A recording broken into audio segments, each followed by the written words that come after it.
हनुमान बेनीवाल का नाम काफी चर्चा में है और काफी ज्यादा जो है टिप्पणी देते ही रहते हैं हर चीज के मुद्दे को लेकर। सीएम भजनलाल को उन्होंने बोला है अशुभ।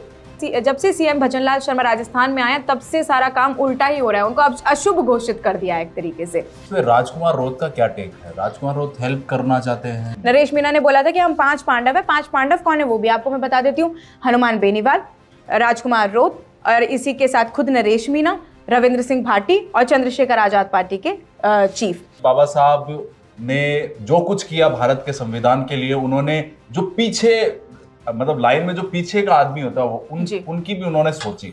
तब कांग्रेस ने कुछ नहीं कहा, ऐसा सीएम भजनलाल ने कहा। उन्होंने उनकी सीट पर एक गमछा था, मखमली गमछा, उन्होंने कहा ऐसी चीजों की आवश्यकता नहीं है। कांग्रेस की तरफ से काफी ज्यादा समर्थन जो है नरेश मीना को मिल रहा है। प्रताप सिंह खाचरियावास ने तो खुले मैदान में खुले मंच से ये चीज बोली है कि हम नरेश मीना का खुले तौर पर समर्थन करते हैं। तो राजकुमार रोत ने साफ कह दिया है कि नरेश मीना का मैं समर्थन करता हूं। जो राजकुमार रोत हैं, हनुमान बेनीवाल हैं, रविंद्र सिंह भाटी हैं, क्या महापंचायत में शामिल होने के लिए आएंगे? क्योंकि नमस्कार, स्वागत है आपका भारत रफ्तार की खास सेगमेंट हटाई विद भाई जी में।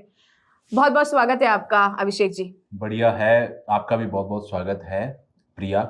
और कैसे हो आप? एकदम बढ़िया हैं। बस आज आप अभी थोड़ी देर पहले ही सीएम भजनलाल शर्मा की प्रेस कॉन्फ्रेंस से आए हो, क्या कुछ रहा उस पूरी प्रेस कॉन्फ्रेंस में? देखिए, वो जो प्रेस कॉन्फ्रेंस थी, बेसिकली जो अभी सीएम भजनलाल ने ब्रीफ किया और बताया प्रेस कॉन्फ्रेंस में, जो भीमराव अंबेडकर वाला जो बयान पर इतनी देश में चर्चाएं चल रही है, जो अमित शाह ने बोला था, उस पर था। और बेसिकली उन्होंने बताया कि बाबा साहब ने जो कुछ किया भारत के संविधान के लिए, उन्होंने जो पीछे मतलब लाइन में जो पीछे का आदमी होता है वो उनकी भी उन्होंने सोची। ऐसे थे भीमराव अंबेडकर। लेकिन जो कांग्रेस पार्टी है वो इसको एक मुद्दा बना रही है और कांग्रेस ने कभी उनके बारे में कुछ नहीं सोचा। वो जब उन्होंने अपना मतलब धरातल पर जो वो काम करते थे, आपको मैं बता दूं, तब कांग्रेस ने कुछ नहीं कहा, ऐसा सीएम भजनलाल ने कहा। साथ ही उन्होंने कहा ऐसा कोई डेवलपमेंट का काम नहीं किया, सिर्फ अपने परिवार के ऊपर जो नाम है उन पर मूर्तियां बनवाना, खुद को भारत रत्न देना, ऐसी बातें उन्होंने कही। तो बेसिकली ये उस बयान के इर्द गिर्द ये प्रेस कॉन्फ्रेंस, बाबा साहेब का जो बयान दिया था अमित शाह ने, बहुत अच्छा जेस्चर उन्होंने आज दिखाया सीएम भजनलाल ने। उन्होंने उनकी सीट पर एक गमछा था, मखमली गमछा, उन्होंने कहा ऐसी चीजों की आवश्यकता नहीं है, कार्यालय में ऐसी चीजें ना रखें। हम देखते हैं जो वीआईपी सीट्स होती है, जो रिजर्व सीट होती है, उन पर रखते हैं। तो ये उन्होंने जेस्चर दिखाया और कैमरामैन, जो जितने भी कैमरामैन साथी थे पत्रकारों के अलावा, उनसे भी वो मिले। बहुत ही अच्छा जेस्चर था ये। बिल्कुल बिल्कुल, ये एक सीएम का अच्छा जेस्चर था। क्योंकि जो उन्होंने पंक्ति की बात की थी कि पीछे की पंक्ति तक भीमराव अंबेडकर है, उनके बारे में सोचते थे उन लोगों, और आज वो भी उनसे मिले क्योंकि सारे कैमरामैन पीछे थे। तो वो एक बिल्कुल। अभी कुछ दिनों से बात करें अभिषेक, तो हनुमान बेनीवाल का नाम काफी चर्चा में है और काफी ज्यादा जो है टिप्पणी देते ही रहते हैं हर चीज के मुद्दे को लेकर। तो उन्होंने, अभी मैं आपको बता देती हूँ कि एक और टिप्पणी दी है सीएम भजनलाल के लिए। सीएम भजनलाल को उन्होंने बोला है अशुभ। अच्छा। अब किस सेंस में बोला है वो हम आपको बताते हैं, क्योंकि हाल ही में जयपुर अजमेर हाईवे पर बड़ा कांड हुआ था, काफी सारे लोगों को मौत के घाट उतरना पड़ा, काफी बड़ा जो है दुर्घटना ये घटी थी, दर्दनाक घटना थी। इसी के साथ बोरवेल की 2-3 घटनाएं हो चुकी हैं, अभी इस वक्त भी कोटपूतली की घटना चल रही है। ठीक है, डीग में भी डीग में नहीं है, कोटपूतली की घटना है ये, जहां पे बोरवेल की घटना हुई है। ठीक है, इसके अलावा दौसा में आर्यन नाम का बच्चा था, वो भी मर गया था इसी वजह से कि बोरवेल खुले थे। तो ये तमाम जो घटनाएं हो रही हैं, एक्सीडेंट की घटनाएं हो रही हैं, उसको लेकर ही हनुमान बेनीवाल ने बोला कि जब से सीएम भजनलाल शर्मा ने अपना कार्यकाल संभाला है राजस्थान में, क्योंकि 1 साल का कार्यकाल उनको पूरा हो चुका है, तो उसको लेकर बोला है कि जब से सीएम भजनलाल शर्मा राजस्थान में आया तब से सारा काम उल्टा ही हो रहा है, उनको अब अशुभ घोषित कर दिया है एक तरीके से। तो ये काफी बड़ा स्टेटमेंट जो है उन्होंने बोल दिया है। बिल्कुल। देखिए, हनुमान बेनीवाल है, राजकुमार रोत, ऐसे तमाम नेता है जो विपक्ष की भूमिका अच्छी निभा रहे हैं। कांग्रेस पार्टी भी अपना काम कर रही है, लेकिन ये थोड़ी छोटी पार्टी है, क्षेत्रीय पार्टी है, लेकिन अपना काम वो पूरा कर रही है, बखूबी तरीके से कर रही है। और इसी कड़ी में हम अगर बात करें, प्रताप सिंह खाचरियावास है, जो नरेश मीणा के समर्थन के लिए उन्होंने बात की थी। तो और आगे इसमें क्या कुछ है, वो समरावता भी गए थे, आपको? बिल्कुल अभिषेक, एक तो कांग्रेस की तरफ से काफी ज्यादा समर्थन जो है नरेश मीणा को मिल रहा है। सचिन पायलट ने भी अभी हाल ही के दिनों में बयान दिया था।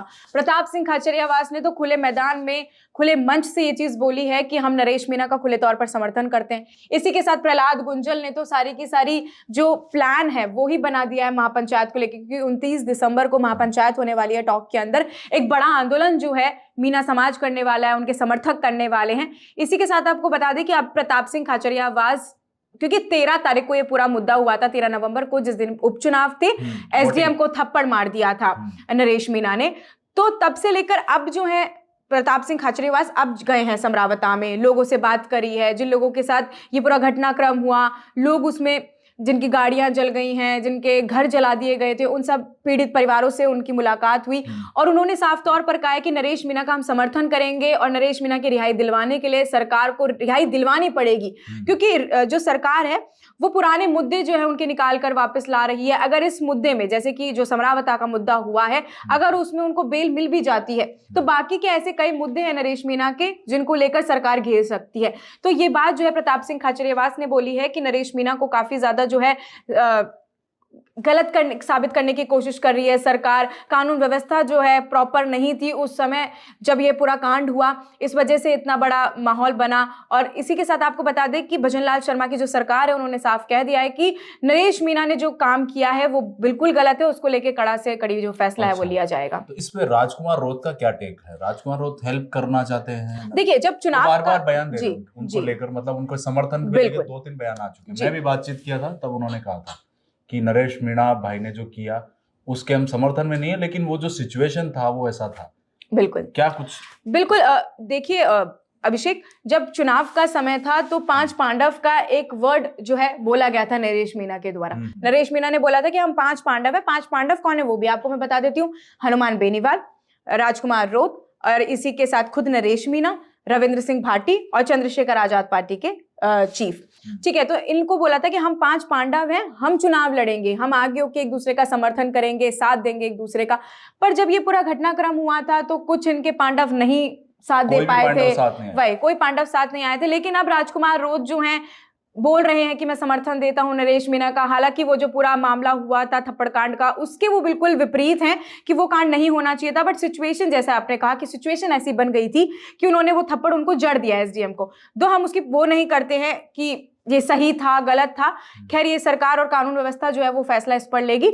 लेकिन राजकुमार रोत की बात करें तो राजकुमार रोत ने ये साफ कह दिया है कि नरेश मीणा का मैं समर्थन करता हूं और आने वाले वक्त में देखने वाली बात होगी कि 29 दिसंबर को क्या जो राजकुमार रोत हैं, हनुमान बेनीवाल हैं, रविंद्र सिंह भाटी हैं, क्या महापंचायत में शामिल होने के लिए आएंगे। क्योंकि आपको बता दें कांग्रेस के कई दिग्गज नेता हैं जो शामिल होने वाले हैं इस पूरी महापंचायत में। तो अब देखने वाली बात होगी कि ये जो पांडव का नाम दिया गया है, पांडव बोले गए हैं, क्योंकि पांडव एक बहुत बड़ा वर्ड हो जाता है, शामिल होते हैं कि नहीं होते हैं। क्योंकि टिप्पणी देना सिर्फ ट्विटर पे ये अलग बात हो जाती है, प्रतिक्रिया देना कि हाँ हम समर्थन देते हैं, समर्थन तभी दिखता है असली जब धरातल पर रहकर बात होती है। बिल्कुल, क्योंकि नरेश मीणा थप्पड़ कांड में ये भी देखा गया है कि एक बड़ा आंदोलन होना था, लेकिन 19 तारीख की बात थी, अब तक कुछ हुआ नहीं।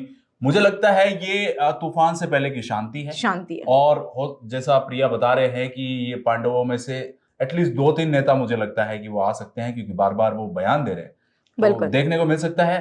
तो हथाई में आज यही था जो था, और आप लोग हमसे बात करते रहिए, कमेंट में बात करते रहिए, लाइक करते रहिए और इसी तरह प्यार देते रहिए। तब तक के लिए आप सबको धन्यवाद। राम राम। सा।